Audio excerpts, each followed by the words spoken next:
Most IELTS students lose points not because their English is bad, but because they don't have a clear strategy. Let me show you what that looks like.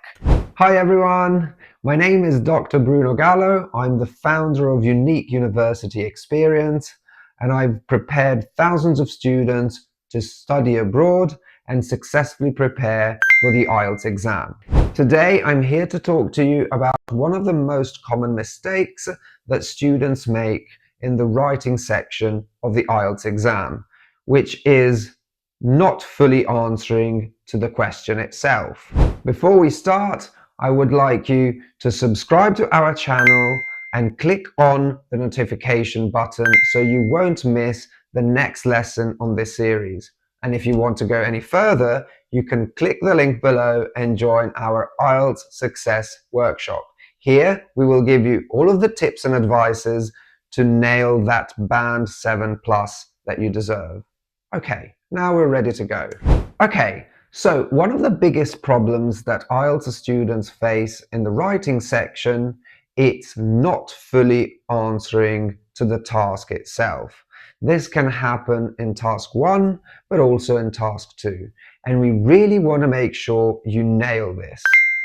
Otherwise, it will be very easy to lose points and waste time during the IELTS. Now, what do I really mean with misinterpreting the question or not fully understanding the question itself? Imagine that they ask you, what are the advantages and disadvantages of working from home compared to working in the office? Now, you want to make sure that you nail this. You're not going to be answering simply the advantages, or perhaps not only talking about the disadvantages, or only talking about the office, or only talking about working from home. You really want to make sure that you fully answer to what the exact question is required in the test. If you talk about tangential or not relevant topics, you will lose points immediately. Even if your English is appropriate, you use good grammar and linking words. So pay attention to this. If you feel like you understood what I'm saying, but you feel like you need a bit extra support and perhaps advice, you can always join our IELTS Success Workshop. And if you want to practice a bit more, you can join our IELTS preparation courses, where you can get hands-on exercises and really test yourself on the IELTS exam. Now, when we're talking about not fully understanding the question, this is really relevant to the writing section of the IELTS, so for task 1 and task 2, which is what we described earlier, but it's also very relevant for the reading section. And here, the top tip, it's about understanding and finding the answer in the text. Now, during the exam, you will not have a lot of time. And here, time management becomes critical.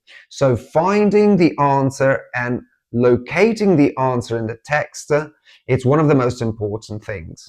In our courses, we will teach you what are the different types of essays that you will come across. And based on these different types of essays, you will be able to identify and find the answers very quickly in the text. If you had thousands of hours and plenty of time, the IELTS essay and the exam would be much easier. But because you're under pressure and time becomes very limited, you need top strategies and effective techniques to nail the test. Okay. Now, to give you a real hands-on experience about what I'm talking about, I'm going to pull out a little exercise from our IELTS prep courses. Now, one of the essay questions that we have found is this. Some people believe that technology has made our life easier, while others think that technology has made our life even more stressful. Discuss both of these views and give your own opinion. So this is one of the tasks. So, a common mistake that students make in this case, it's to start talking about technology in general. So the importance of technology, how much people use technologies these days, what kind of devices we use, how we connect to the internet, the different kinds of mobile devices and tablets. In this way, yes, you're talking about technology. Perhaps you're using good grammar, linguistically, your answer is correct, and perhaps even with good linking words and strategy. But you're losing focus. You're not answering to the IELTS essay question, and so you will lose a lot of points. Be really careful here. Now remember that for both task 1 and task 2, you will be marked according to task achievement, cohesion and coherence, grammar and vocabulary. So in this case, if you've missed task achievement, you will already lose 25% of the mark. That is a lot. So finally, summarizing what this mini lesson is about, you want to make sure that in your IELTS essay question, you go straight to the point, you nail the question, and you answer fully to what the examiner is asking you. Any irrelevant answer or topic will make you lose points. Even if your English is good, your grammar is accurate, and your vocabulary is wide. So go straight to the point. Okay guys, so this was my last piece of advice for today. I hope you found this lesson useful, and it hopefully will help you to nail the IELTS. If you want to keep on following our content, you can simply subscribe to the page, or if you want to find out more about preparing for the IELTS or studying abroad, you can follow our social media account. Hope to see you very soon.